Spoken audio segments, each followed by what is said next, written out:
on, guys? Thanks for tuning back into the Hook 937 YouTube channel. Coming at you today with an update for the GTO. We're getting ready to make a little road trip to drop the motor off at the engine builder that we're taking it to, which you'll see later on this video. You probably already seen from the title of the video. Fueling the car up for the first time, or the van rather. There's the motor back there. So bringing some ethanol with us. Drop some ethanol off too, so for engine tuning and all that. But probably won't get any shots of driving down the highway, but it'll come to you here in about 5 seconds with us at the shop where we're dropping it off, and I'll see you guys there. Pulling in, drop the motor off. Yee!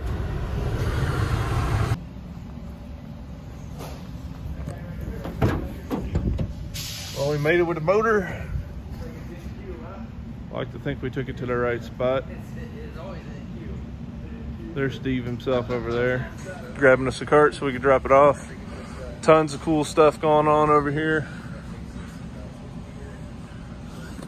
Steve Morris Engines, he'll grab a cart, we'll get the motor out.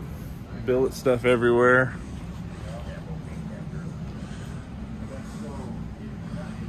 Cool shop.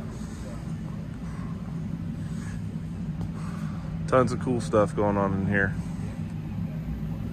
So anyways, offload the motor and maybe poke around for a minute.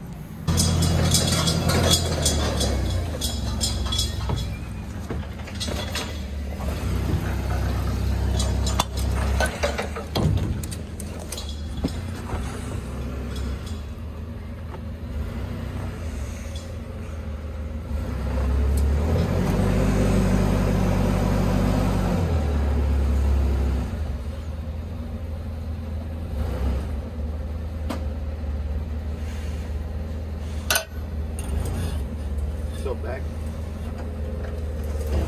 There you go. Good. Gotta love the van, huh?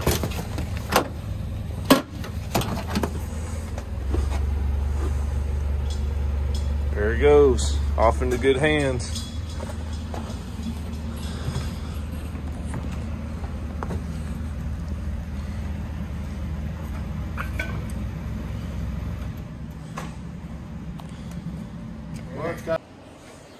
Cool. Steve just walked us around the place, showed me around. Dodger's been here before, so he's seen it. Just showing me, they got 2 dyno engine dyno rooms. This is kind of stuff that's waiting on dyno. That's kind of stuff in production back there. On the other side there's stuff that's getting tore down, ready for like inspection. Just came in, it's getting tore down. See what it needs. And then a lot of LS motors here, quite a few SMX motors too. So, but this is definitely the spot to go. And then so here everything's getting tore down. Obviously Steve's got his machine shop in the back there. Really nice area. Everywhere you go you see cool billet pieces, Brodix block. This one here's that's a billet Steve Morris SMX engine. Here's a LS, nice LS motor with a set of Steve's valve covers and cool set of mastheads. Big gear-driven charger coming off the front there. Cool stuff, a lot of cool stuff. Definitely feel good dropping a motor off here. It's kind of a honor to be able to talk to Steve and show him my motor and tell him how I messed it up. So this is cool. I didn't know this. He said he hasn't done one yet, but an LSR, so it's an aluminum block LS motor from a company in Ohio, kind of supposed to be like the LSX but aluminum. So maybe when I come back down, he'll have some information on that, see if those blocks are any good and how that one does. He's got an engine on the dyno too. Just billet stuff everywhere. He's got a couple of big blocks of aluminum here to make some more Steve Morris SMX engines. Bunch of cool stuff. So short video, Just thought I'd show you guys around the shop. Last shot of the engine there. And probably hit the road here in a minute and close this one out back home.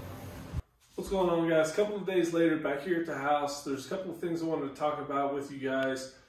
First being that when I was at Steve Morse's shop, I didn't want to have the camera in his face the whole time. I wanted to kind of have more of a personal one-on-one, talk to him about my engine, what some of my goals and hopes are, and just listen to what he had to say about what he knows about these engines, being one of the top engine builders in the country. It's a huge honor to be able to drop a motor off to Steve Morse and have him say, yeah, we'll take this project on and we'll make it right for you. So with that being said, we don't know yet how much it's going to cost to fix it because he hasn't had a chance to tear it down. I mean, we just dropped it off in this video. So keeping cost in mind, I've kind of decided I'm going to stick with the air-to-air intercooler. It's a huge intercooler. It'll perform just fine. I don't want to change a whole lot of things. We're also going to stick with the mechanical fuel pump. I bought the mount to mount the pump in the rear. So I'll get the pump mounted in the rear, and then I'll put the old LS2 motor in it so that we can measure for a cable drive. And then once we have that measurement, we can send that off and have that cable built. They're about 10 weeks out, so we kind of want to get that done. There's a few things that the car needs that involves me not throwing $3,000 at a fuel system, $3,000 at a new intake manifold and intercooler. You know, it's money that could definitely be better spent in other places. So we're going to hold off on some of those big changes. We have 90% of the components for mechanical. You'll see some more GTO content coming up in the future. I'm pretty confident that we're at a point now where I'm going to start wrenching on this thing again pretty consistently. It's wintertime, it's build season. With that being said, I appreciate everybody who subscribed. If you haven't subscribed, please subscribe to the channel. Hit the bell so you don't miss any notifications because there's changes coming. There's work that's going to be getting done. I'm pretty excited for it. Leave me a comment down below. Let me know what you think about us dropping this motor off to Steve Morse Engines. I personally think it's a huge deal for me. And give us a like. Help us out with that YouTube algorithm stuff. Christmas here in a couple of days. Have a Merry Christmas, and I'll see y'all later.